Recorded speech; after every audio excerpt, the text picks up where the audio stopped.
La Revolución Francesa. En la antigua Francia era comandado por una jerarquía basada en los reyes, nobles, plebeyos y esclavos. Este sistema duró durante generaciones, pasando el poder a sus hijos o a sus nietos. También se podía mediante golpe de estados. El estado en el país de Francia la economía era muy inestable. Las causas de la Revolución Francesa y fueron las causas políticas, las causas económicas, causas sociales e ideológicas. Causas políticas. En la antigua Francia estaba por un sistema jerárquico donde los de la cima, como el rey, podía pedir lo que quisiera al pueblo o a los súbditos sin ninguna restricción. Es por eso que el pueblo vivía en la pobreza y los reyes vivían con todos los lujos posibles. El ejemplo de la reina María Antonieta, esposa del rey Luis XVI, obligaba al pueblo a pagar tantos impuestos, haciendo que el pueblo esté sin nada de dinero y tampoco comida. Causas económicas. Era bastante inestable debido a que el pueblo pagaba los lujos de los nobles, haciendo que estos no tengan mucho dinero. A eso se le suma que allá en las colonias habían pequeñas revueltas, haciendo que envíen más soldados, creando un nuevo gasto que salía de los campesinos y grupos trabajadores. Causa social. Era un sistema esquematizado en tres, que serían el clero, la nobleza y el estado llano. El clero fue la primera clase social debido a su gran prestigio e influencia, y así a sus cuantiosas riquezas y extensas propiedades que abarcan la cuarta parte de la superficie de Francia.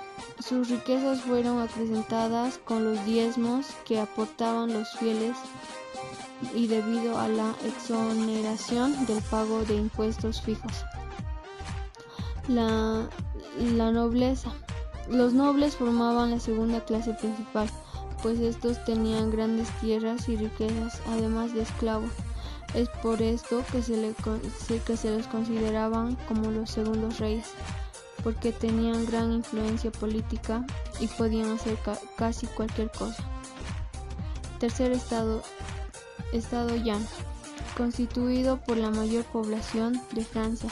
Estaban a cabeza de los burgueses o la burguesía, formada por profesionales industriales y comerciales.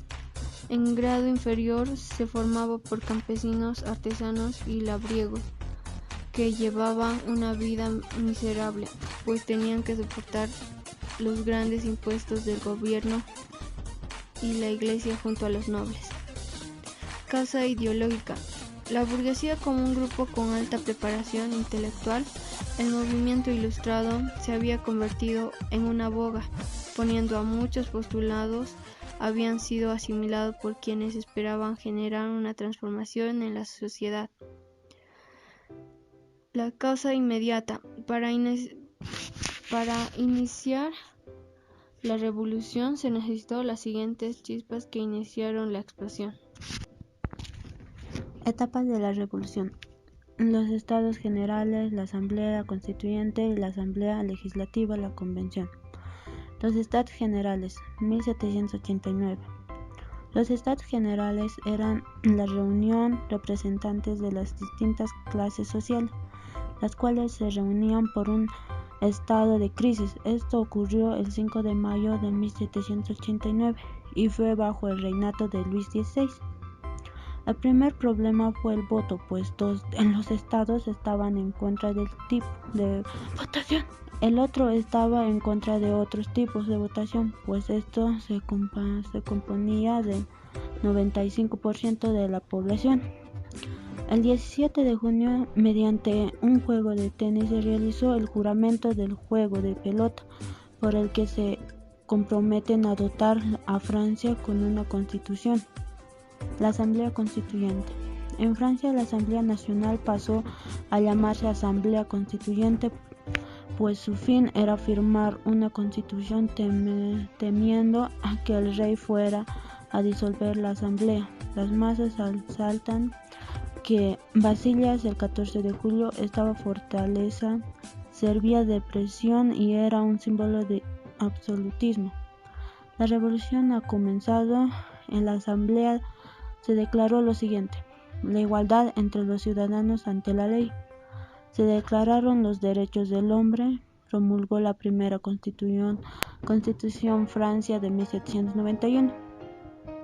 El rey Luis XVI no aceptó y huyó, pero fue capturado y obligado a firmar esta constitución. La Asamblea Legislativa, 1791 a 1792. La recién implantada Constitución no duró ni un año, aunque la Asamblea Legislativa promulgó medidas progresistas, pero fue incapaz de contentar a las clases populares, ya que había una gran escasez de productos básicos como la comida debido al gran agravamiento de la crisis económica. En el exterior, ante el peligro que significaba la independencia por el resto de Europa, se organizó una unión de fuerzas con Austria y Prusia, que entró en guerra el 20 de abril de 1792. Al ver las derrotas del ejército francés, se creyó que había hecho tratos con el enemigo, despertando el pánico de las masas, provocando una revuelta en el palacio. El 10 de agosto de 1792 asaltaron el Palacio Real de Tulleras, residencia del rey. Este fue encarcelado. La Convención, 1792 a 1794. La caída de la monarquía siguió la celebración de elecciones y la constitución de la Convención Nacional. Los nuevos grupos políticos son los jacobinos y girondinos. Los jacobinos, más radicales, dispuestos a acabar con cualquier vestigio de la monarquía. Girondinos. En la convención, bajo el mando a los jacobinos, la monarquía mandó a guillotinar a Luis XVI.